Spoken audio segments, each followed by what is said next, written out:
Aku mau tanya Mas Fernas ya, nanti Mas Feros bisa nambahin juga tentang tadi kan udah diceritain tuh apa namanya perjalanan, berarti kita udah tahu berapa tahunnya sampai hatam tuh gimana, pas hatam tesnya apa. Aku mau tahu sisi-sisi tentang apa namanya hal-hal yang berat atau tantangan kita katakan ya. Pas lagi ngapal selama itu apa tantangan-tantangan yang sampean hadapi? Menurut saya ada hal yang nggak kalah penting yang harus dimiliki orang yang mau ngapalin Quran. Yang pertama ada kesadaran diri sendiri. Kesadaran. Ya, terus yang kedua rasa senang. Rasa senang. Yang ketiga keistiqomahan atau ketekunan.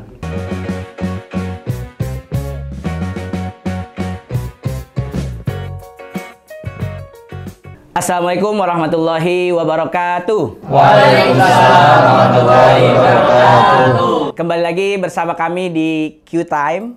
Oke, sebelumnya, oh ya, saya punya pantun. Tolong dicakepin ya semua ya.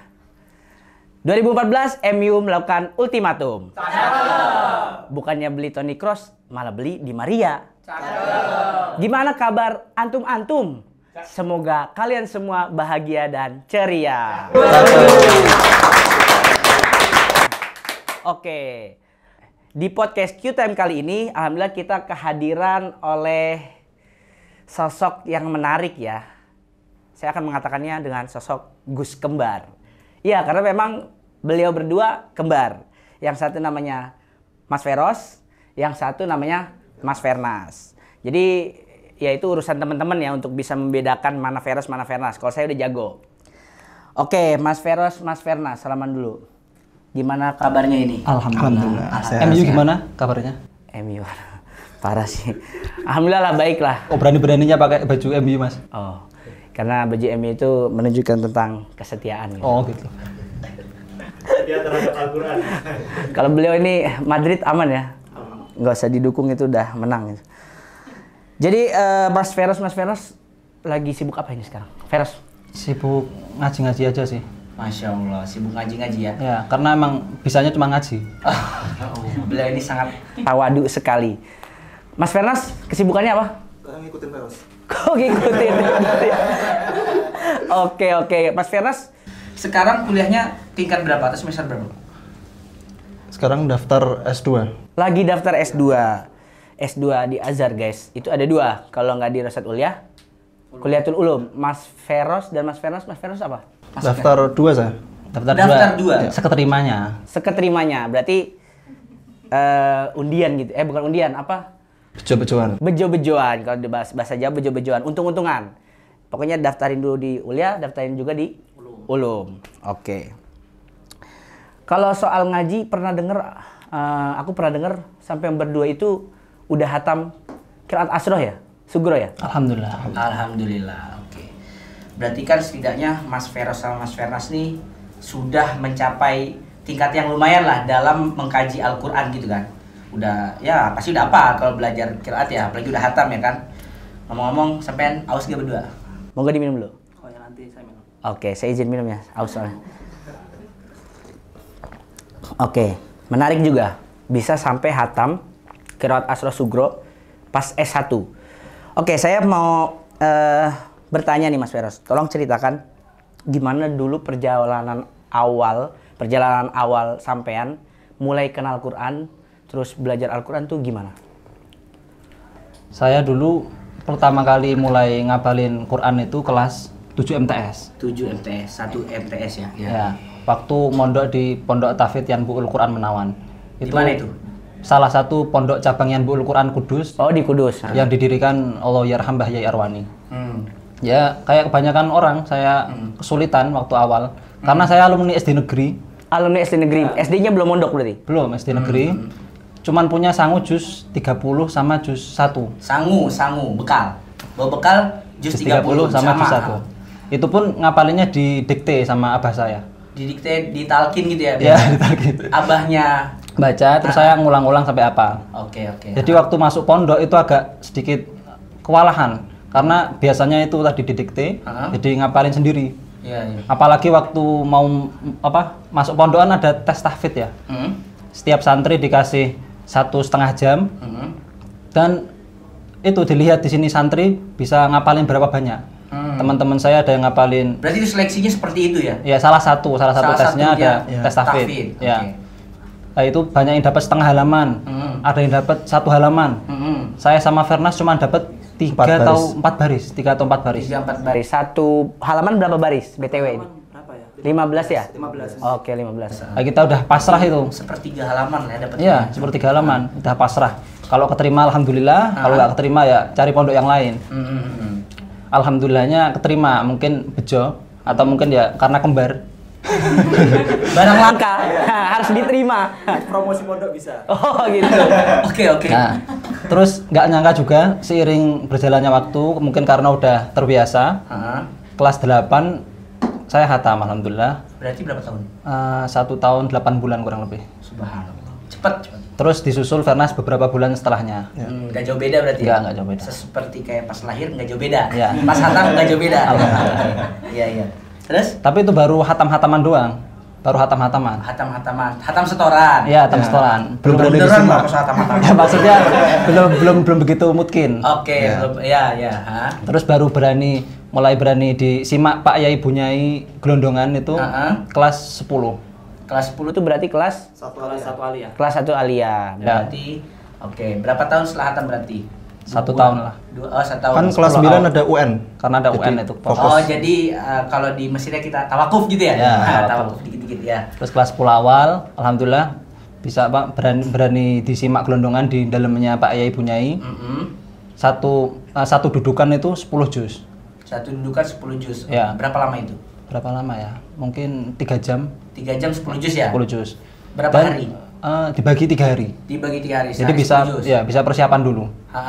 Dan setiap juz itu dikasih batas maksimal salahnya nggak boleh lebih dari 3. 3. Ya.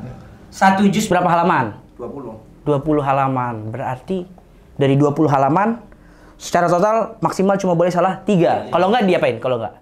Kalau lebih dari 3 tuh Jadi gimana? modelnya nggak langsung disalahin, diketuk dulu. Itu berarti belum dihitung salah? Belum. Iya. Kalau bisa benerin sendiri belum dihitung salah. Tapi kalau sampai dia harus dituntun, nah itu baru dihitung salah. Berarti sampai Pak Yai atau Bunyainya ngeluarin lafadz yang harusnya dibaca, itu Ya. dihitung salah? Ya. Oke. Ada dulu itu yang pernah kakak kelas ada yang nggak udah sampai juz 20-an karena memang salahnya banyak jadi itu Dimundurin? iya dimundurin. Jadi emang ketat di pondok itu tesnya. Iya. Terus setelah lulus seleksi itu kita berani disimak terus wisuda Lulus? ya ada wisuda haflahnya. Terus kelas 11 alhamdulillah berkesempatan ngaji qiraah sab'ah Qiraah sab'ah. pakai kitab Faidul Barokat. Faidul Barokat. Ya, Karangan? karangannya Allah Yarham Bahya Arawani sendiri. Oh, Mbak Yarwan Ya. sendiri. Oke. Karangan Allah Yarham Bahya Arawani. Terus sampai lulus itu baru dapat 7 atau 8 juz gitu. 8 juz. Qiraat sab'ah. Ya, qiraah sab'ah bil ghaib. Terus setelah lulus sambil nunggu berangkat ke Mesir. Oh, berarti udah lulus terus pengen ke Mesir? Ya, pengen ke Mesir. Sambil nunggu pemberangkatan saya ngaji lagi kalian murojaah sama abah saya. Terus juga sempat tabarukan sama Allah Yarham Mbah Yai Najib Kerapia. Mbah Yai Najib Abdul Qadir. Najib Kerapia. Ya. Oke. Itu juga cuman baru dapat berapa ya? Sempat dapat sedikit lah karena Covid itu. Oke. Karena Covid Kerapia juga sempat itu heboh, banyak santri yang kena. Tawakuf berarti? Ya, tawakuf. Tawakuf. Dari rumah BTW ngaji ke Mbak Yai Hamid berapa jaraknya? Mbah Yai Najib. Mbak Yai Najib, berapa jaraknya itu? Saya naik motor, jaraknya mungkin dari rumah saya ke Mustafa Husain mungkin. Oh, dekat. Ya, berarti ya beliau rumahnya ya di Kerapia atau sendiri. Oke. Terus setibanya di Mesir, langsung nyari guru Quran. Berarti berarti ke Mesir pun lanjut ngaji Quran lagi. Oke. Langsung nyari guru Quran dan karena kita udah pernah hatam riwayat Hafiz di Indonesia, sama Syekh direkomendasiin untuk langsung ngambil qiraah Imam Asim beserta kedua rawinya Hafiz Syu'bah. Hafiz sama Syu'bah. Tambah 1 ya berarti kalau di Indo kan Hafiz ya? Oke. Terus setelah hatam lanjut ke qiraah Syurah Kubro dan qiraah Syurah Sughra. Oh, Sugro. Dan insya Allah lanjut ke qiraah Syurah Kubro, mohon doanya. Allah. Oke. Aku mau tanya Mas Fernas ya. Nanti Mas Feros bisa nambahin juga. Tentang tadi kan udah diceritain tuh perjalanan, berarti kita udah tahu berapa tahunnya sampai hatam tuh gimana, pas hatam tesnya apa. Aku mau tahu sisi-sisi tentang hal-hal yang berat atau tantangan kita katakannya pas lagi ngapal selama itu apa tantangan-tantangan yang sampean hadapi? Tantangan saya ketika menghafal jelas yang pertama itu malas. Malas. Ya, malas nggak sampean? Kalau saya bukan tantangan, watak. Jadi yang pertama malas karena kan ketika saya menghafal itu posisi masih sekolah. Iya, Ya, sekolah. masih. Oh, sekolahnya itu wajib ya? Ya. Sekolah wajib. Jadi mulai dari subuh ngaji Quran. Jam 7 sampai zuhur sekolah. Asar ngaji Quran lagi. Maghrib ngaji Quran lagi. Jam 8 ada belajar malam. Sebelum tidur masih murojaah. Jadi karena kegiatannya padat, capek, mau ngaji jadi males. Udah capek. Nah, kalau udah males gini biasanya saya lihat tujuan awal lagi. Ngapain saya ngapalin Quran? Allah. Apa tujuannya, Mas? Ya, buat salah satunya buat nyenengin orang tua. Oke. Saya juga kadang-kadang lihat Feros. Feros udah juz sekian, masa saya masih segini. Kan kita beda ustadz pas saat itu. Saat pembimbingnya. Ya, Oh, set pembimbingnya beda. ya metodenya beda juga. Oke. Berarti pas ketika tadi lihat Feros, mungkin kiblatnya itu pas lahir ya? Oh, Feros sudah keluar. Yang duluan keluar siapa? Saya dulu. Habis itu Fernas. 7 menit, 7 menit. Bedanya 7 menit. Berarti apa namanya? Salah satu prinsip untuk yang dijadikan kakak dalam kembar tuh yang keluar duluan. Ya, berdasarkan medis. Kan Berdasarkan medis. Kalau Islam kan yang adik yang kakak ngalah dulu. Oh, yang kakak ngalah dulu. Karena tadi bedanya keluarnya 7 menit, lahirnya berarti maksimal bedanya 7 juz gitu ya. Iya kan? Oke. Kalau Mas Feros gimana? Ada nggak tantangan-tantangan atau sama males juga? Ya, sama males. Terus juga bosen ya. Karena ketemunya Quran terus agendanya padat. Padahal Quran sendiri kan sifatnya itu nggak bisa bosen. Sebagaimana dawuhnya Imam Syatibi, wa khairu jalisin la yumallu hadithuhu wa taradaduhu yasdadu fihi tajammula. Jadi Al-Quran itu walaupun dibaca berulang-ulang itu nggak bikin bosen, justru malah semakin indah. Nah, itu tantangan kedua. Terus tantangan kita juga itu seingat saya sering sakit. Sering sakit? Ya, jadi sakit beneran atau sakit-sakitan? Beneran. Bolos? Saya ringkih dulu. Jadi himmahnya itu kuat, tapi fisiknya nggak mendukung. Kita itu seringkali target setahun misalkan harus dapat sekian juz. Padahal ya itu tadi fisiknya nggak kuat. Saya dulu seingat saya target setahun harus khatam. Saya bilang ke abah, insya Allah setahun khatam. Abah saya udah ngikutin, udah nggak usah ngoyo-ngoyo. 3 tahun tuh udah cepet. Yang penting sehat. Ngoyo tuh lawannya santai, lawannya santai. Oke. Nggak usah maksakan diri gitu, sebisanya aja ya. Oke. Ya, saya tetap ngeyel. Saya masih semangatnya. Ya walhasil akhirnya sering sakit. Yang tadinya pengen cepet malah jadi lama. Jadi justru bagusan sedikit tapi enjoy, istiqomah. Allah. Daripada kita ngoyo sering sakit. Oke. Tadi berarti udah kita udah tahu ya gimana perjalanan beliau sama tantangannya. Aku mau tanya ini. Aku sering bingung tentang, kan di beberapa pesantren di Indonesia ya, tahfidz itu punya metode berbeda-beda. Ada yang tahsin dulu, baca binazor ngelihat sampai hatam sama gurunya baru dibolehkan menghafal. Ada juga yang boleh langsung menghafal sambil atau sembari memperbaiki bacaan. Ya kan? Gimana nih kalau menurut Mas Feros gimana? Menurut sampai sendiri. Kalau pengalaman pribadi, saya dulu waktu mulai ngapalin Quran itu tahsinnya baru juz 12. Jadi belum pernah hatam sama sekali. Tahsinnya belum hatam? Belum pernah hatam. Oke. Jadi waktu mulai ngapal itu agak sedikit kewalahan. Karena bacanya belum begitu lancar, terus tajwidnya juga belum mateng.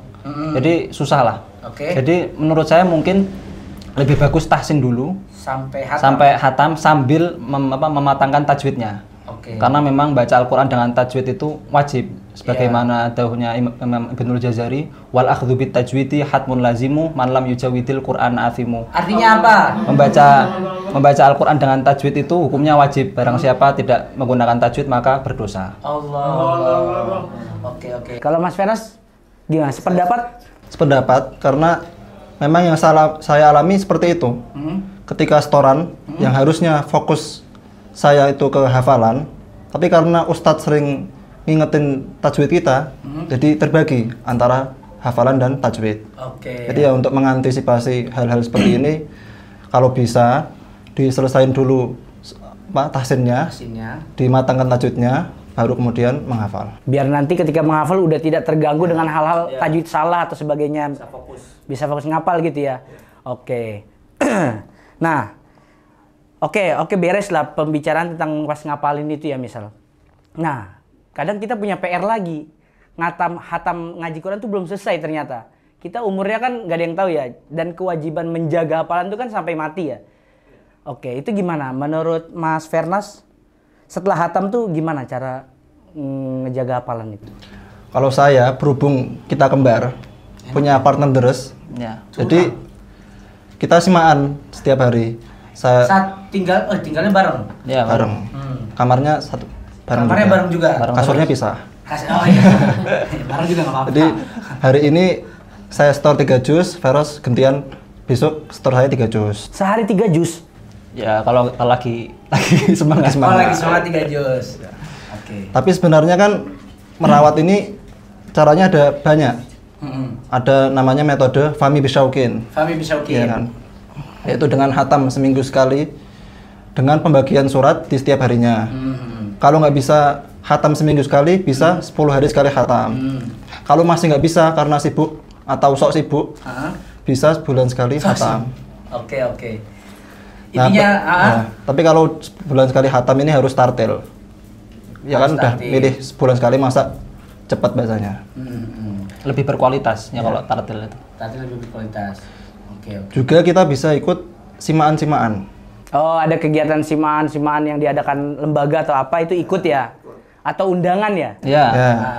Karena ketika kita ngaji pakai mic di depan orang banyak, itu kan feel-nya beda. Feel beda ketika vibes-nya. Kalau baca sendiri beda. Gimana bedanya? Butuh beranian lebih. Mentalnya main. Jadi bisa memperkuat hafalan. Semakin banyak jam terbang, semakin lancar Quran kita. Iya. Bisa ikut simaan Cikiha. Oh, simaan Cikiha juga ada simaan ya? Ada dong. Oke. Berarti ya karena kembar jadi sudah punya partner yang selalu ada, jadi enak ya. Berarti teman-teman, ya kalau kalian nggak kembar, carilah teman yang hafal Quran juga, biar bisa saling setoran. Mas Feros, sama cara jaganya? Sama. Kalau kita kembar enak. Kalau sampean gimana? Kan belum nikah, belum punya pasangan. Kembar juga enggak. Terus gimana cara deres ya? Mungkin para jombloan-jomblowati penasaran. Mungkin saya, ya ini mungkin sedikit banyak mewakili orang yang tidak kembar dan juga yang jomblo gitu misalnya. Ya gitu sama sih. Cari teman yang hafal juga, minta simain. Tapi yang emang paling kerasa dan paling mendorong itu ketika ada undangan. Ketika kita diundang untuk baca dengan bil ghaib, itu kita akan terdorong dan dituntut melancarkan bacaan tersebut supaya nggak salah. Karena beda ketika kita baca sendiri terus salah kan, ya biasa aja nggak malu. Tapi kalau diumumkan malu gitu ya. Terus ini bagian siapa? Aku lupa. Tadi yang terakhir yang ditanya? Fernas, berarti sekarang Fernas ya. Oke. Nah berarti sekarang kan udah hatam sejak di Indo ya. Nah aku mau nanya, kan sekarang lagi kuliah di Mesir.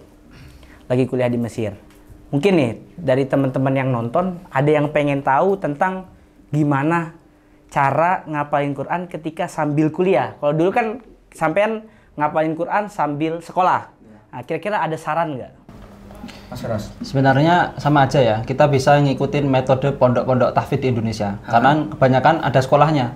Jadi kurang lebih sama di Asia. Mirip. Sekolahnya tinggal diganti kuliah. Ya, tinggal diganti kuliah. Kita tinggal ngeluangin waktu di luar jam kuliah untuk deres. Misalkan subuh 1,5 jam untuk buat hafalan ziyadah. Terus sebelum berangkat kuliah bisa murojaah 1 jam lah. Terus maghrib bisa murojaah atau sebelum tidur. Nah, kalau kita pengen ikut kegiatan yang lain gimana? Ya silahkan. Tapi harus tetap ingat, harus selalu ingat kalau Al-Quran itu ibarat istri. Oh gitu? Ya, jadi mudah cemburu dan butuh waktu untuk quality time. Oke. Aku tahu kenapa sampean dari kecil sampai sekarang selalu mempelajari Al-Quran supaya tahu cara menghadapi istri. Gitu. Semakin sering belajar Al-Quran, semakin paham bagaimana menghadapi istri, gitu ya? Ya. Jadi kalau kita menikah itu istri jadi istri kedua. Istri pertama kita Quran. Jadi harus pintar memanage waktu. Biar nggak gampang cemburu. Terus juga insya Allah lebih mudah lah kalau yang kuliah menghafal karena statusnya sudah mahasiswa, lebih gampang daripada yang MI, MTS, aliyah. Kenapa? At-ta'allumu fi sighari karena kashi 'alal hajari wa ta'allumu fil kibari karena kashi 'alal ma'i. Belajar di waktu kecil itu bagai mengukir di atas batu. Susah. Tapi hilangnya juga susah. Kuat apa? Ya, kuat. Sedangkan belajar di waktu besar itu bagai mengukir di atas air. Gampang. Tapi gampang hilang. Jadi harus sering murojaah. Harus sering murojaah. Ya. Jadi ya, kalau tekadnya kuat, insya Allah gampang lah ngapalin Quran. Biasanya yang jadi kendala orang yang masisir yang ngapalin Quran itu mereka suka minder. Kenapa? Suka minder sama teman-teman yang lain karena teman-teman yang lain waktunya lebih luang, bisa ikut organisasi-organisasi, bisa ikut daurah. Sedangkan kita yang ngapalin Quran itu banyak ngabisin waktu di Quran.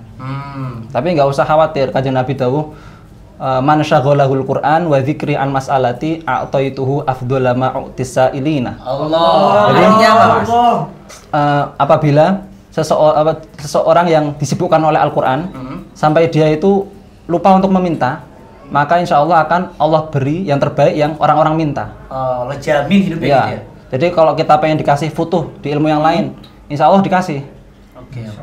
Terus juga saya teringat dawuhnya Allah yarham Mbah Yai Najib. Kalau kita sudah dikasih ampuh Quran, masih kurang apa lagi? Nah itu ampuh Quran itu gimana maksudnya? Maksudnya gimana ya? Ampuh Quran itu kemampuan atau ilmu tentang Al-Quran. Sudah diberi kelebihan, ampuh sakti gitu. Masih kurang apa lagi? Ya ini kita jangan memaknainya, oh cukup punya Quran aja, nggak gitu. Tapi ketika kita minder, kita ingat lagi dawuhnya ini. Oh, jadi kita lebih bersyukur. Alhamdulillah sudah punya Quran. Karena Al-Quran itu sesuatu yang istimewa, bukan hal yang remeh. Jadi nggak ada alasan untuk minder dan nggak jadi kendala. Kita walaupun kuliah menghafal, insya Allah gampang lah. Kalau tekadnya kuat. Insya Allah lah dimudahkan ya. Siapapun yang punya niat, sodaqol azmu waduh hasabilu gitu ya kata-katanya. Aku apalah itu doang soalnya. Oke. Tadi kan kita udah ngobrolin gimana caranya ngapalin di sela-sela waktu kuliah. Jadi kuliah itu bukan penghalang ngapalin Quran gitu ya. Nah, Mas Fernas nih kira-kira punya nggak sih metode yang ideal untuk ngapalin Quran gitu? Metode itu kan ada banyak ya. Iya. Ada yang hafalinnya pakai metode tadabbur. Tadabbur itu gimana? Jadi mengetahui artinya sebelum dihafalkan. Ini kan gampang karena menghafal sesuatu yang kita pahami itu lebih mudah. Sudah terbayang gitu ya. Ada juga metode dibaca berulang-ulang. Ini yang kayaknya banyak dipakai di Indonesia. Terus ada juga metode tulis baca. Ditulis dulu sebelum dihafalin. Karena kan dengan menulis itu bisa memperkuat daya ingat kita. Dan masih banyak metode lainnya. Saya pakainya yang metode dibaca berulang-ulang. Karena ketika saya ngapalin itu kan posisinya masih 7 MTS. Belum tahu arti-artinya lah. Jadi ya saya menghafal satu ayat diulangi 10 atau 15 kali. Lanjut ayat berikutnya sampai satu halaman, baru kemudian kita setorkan ke Ustadz. Setoran ke Ustadz ini juga nggak kalah penting. Hafalan yang kita simpan sendiri dengan yang kita setorin itu kualitasnya beda. Baik dari segi bacaan maupun kekuatan hafalan. Kalau Mas Feros punya metode atau sama? Kalau metode sama ya. Terus tapi metode ideal setiap orang itu berbeda-beda. Sesuai cocok-cocokan. Ya, karena metode cocok-cocokan. Yang tahu kapasitas seseorang itu ya kita sendiri dan ustadz kita yang nyimak. Ustadz kita yang nyimak. Jadi kita tinggal cari mana metode yang pas untuk kita. Nah, kalau kita udah nemu metode yang pas untuk kita, menurut saya ada hal yang nggak kalah penting yang harus dimiliki orang yang mau ngapalin Quran. Yang pertama ada kesadaran diri sendiri. Ya, terus yang kedua rasa senang. Yang ketiga keistiqomahan atau ketekunan. Yang pertama kesadaran diri sendiri. Kalau kita ngapalin Quran masih dalam tekanan, misalkan ya kita ngapalin Quran karena mepet ujian atau karena paksaan orang tua, kita nggak enjoy, nggak ikhlas menjalaninya. Dituntut gitu. Ya lebih susah. Sedangkan kalau kita ngapalin Quran karena kesadaran diri sendiri. Karena misalkan saya pengen ngapalin Quran karena ingin memakaikan mahkota kelak ke orang tua saya, sebagaimana dawuhnya Imam Syatibi, hani an mari an walidaka alaihima malabisu anwarin minat taji wal khula. Terus atau bisa juga saya pengen ngapalin Quran karena kelak pengen mensyafati saudara-saudara saya. Ini untuk yang udah pede masuk surga. Oh, yang pede. Wa inna kitaballahi awthaqu syafi'in wa aghna ghunain wa hiban mutafaddila. Artinya jadi Al-Qur'an itu syafaat yang paling dahsyat, paling berat, berbeda dengan syafaat yang lain. Kalau syafaat yang lain itu menolong ketika sudah masuk ke neraka. Sedangkan syafaat Quran ini menolong sebelum dimasukkan ke dalam neraka. Sebelum masuk aja itu udah ditolong, jadi nggak sempet ya, nggak bisa nyobain neraka gitu ya. Atau bisa juga pengen ngapalin Quran karena pengen menjadi keluarganya Allah. Ulaika ahlullahi wassofatul mala, ahlul Quran hum ahlullahi wa khossatuh. Dan masih banyak fadilah-fadilah yang lain, silahkan dicari sendiri sehingga nanti bisa menumbuhkan kesadaran diri ngapain ngapalin Quran. Terus yang kedua rasa senang. Dengan cinta segala sesuatu akan terasa mudah. Allah. Betul nggak? Kan sampean lebih pengalaman nggak ya?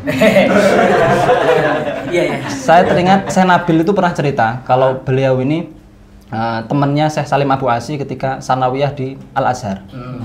Dan Syekh Nabil cerita Syekh Salim Abu Asi, beliau itu ketika menghafal pelajaran yang beliau senangi, itu cepat, gampang.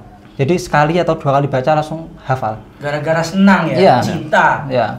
Sedangkan kalau beliau menghafalkan sesuatu yang nggak begitu beliau minati, itu lebih lama dan butuh effort yang lebih. Oke. Nah, ini kan bisa kita lihat emang rasa senang itu berpengaruh terhadap mudahnya kita menghafal. Iya. Terus yang ketiga, apa tadi? Keistiqomahan. Keistiqomahan atau ketekunan. Dalam menghafalkan Al-Quran, kecerdasan itu nggak jadi patokan utama.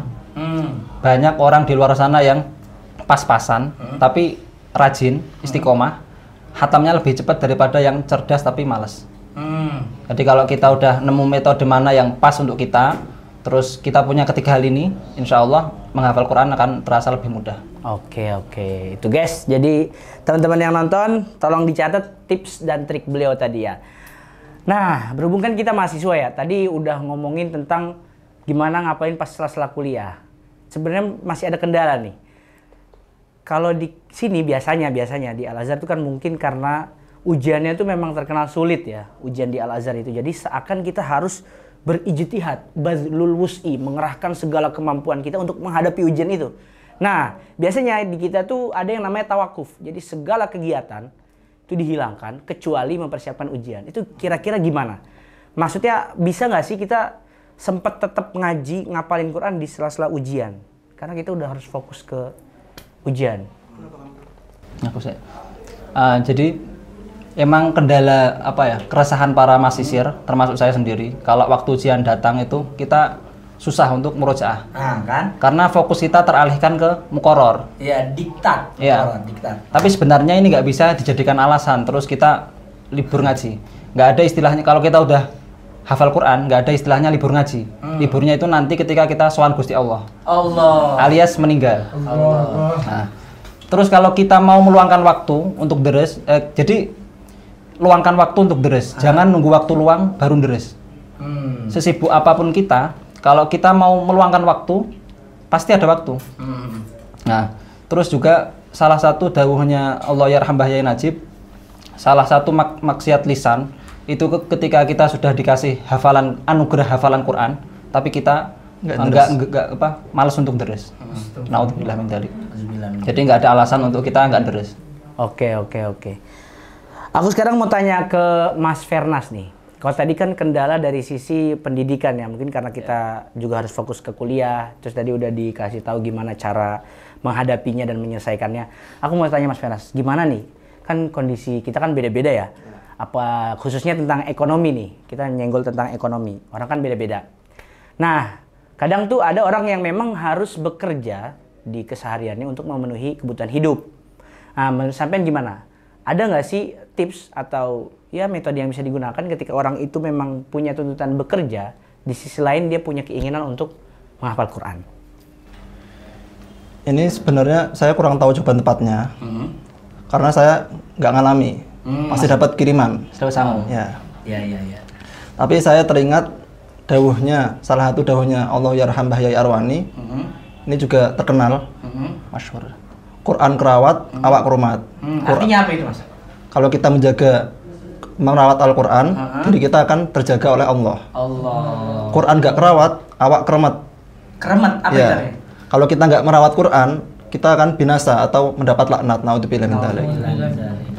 Kemudian cara kita merawat Quran itu ya dengan istiqomah deres. Kemudian istiqomah tadabbur. Nggak cuma dibaca tapi direnungi arti-artinya. Istiqomah menghafal. Kemudian yang terakhir mengaplikasikan yang ada di dalam Al-Quran, yang kita dapatkan dari Quran itu ke dalam kehidupan kita sehari-hari. Jadi yang dimaksud merawat di sini itu membiasakan diri kita agar selalu terhubung sama Quran setiap hari melalui cara tadi. Jadi walaupun terkendala ekonomi, tapi kalau niatnya kuat, kemudian mau meluangkan waktu, insya Allah akan dimudahkan oleh Allah. Insya Allah. Oke.